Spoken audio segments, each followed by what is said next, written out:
Derek. On her new and shiny pink plastic phone, Janet called me in the middle of the night.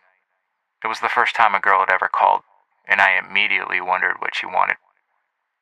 I had nothing to offer, except maybe for my baseball card collection or my Star Wars socks. Her voice was sweet, angelic, and over the phone I could smell her Dorito breath. She admitted to me that she was secretly addicted. In the background, I overheard her mother yell at her younger brother to go to bed. She wasn't joking around. When her mother yelled again, this time raising her voice even louder, Janet abruptly ended the call. The next night, Janet called back. This time, her brother was asleep and her mother was watching a late-night talk show. I could hear her infectious laughter coming from down the hall. And that is all Janet and I did for the next hour, was sit in silence and listen to her mother laugh every so often. Sometimes her laugh was high-pitched, other times a low snicker. When the show ended, so did the call.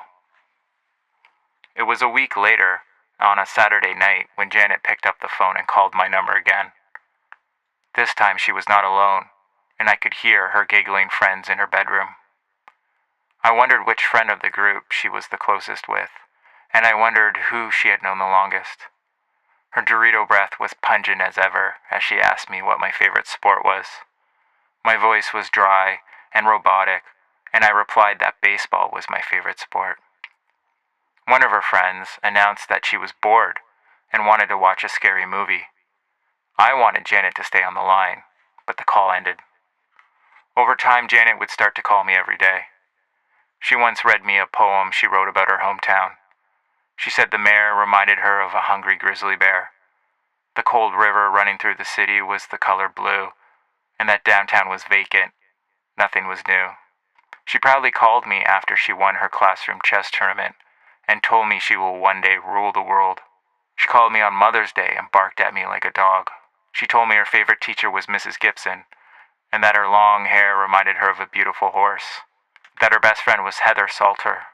One day, she burst into tears when her brother came into her bedroom and innocently asked if she was talking to Dad on her pink plastic phone. My crush on Janet grew stronger with each call. Then one day, she just stopped calling. At first I thought maybe she was on a family vacation, or maybe she was in the process of moving towns and the phone was temporarily packed away. She just needed time to get settled before unpacking it and calling me back. As more time passed, I thought maybe the phone was broken and needed to get repaired, or maybe her brother hid it on her and forgot about it. It's now been 30 years, and I wonder what Janet's life is like now. Did she marry and choose to have kids? Does she ever think about me? Is she still secretly addicted to those Doritos? I would tell her my secret, that this entire time, all these decades later, my phone number hasn't changed, and that I feel like I'm still waiting for that call, for someone to tell me when my adventure will begin.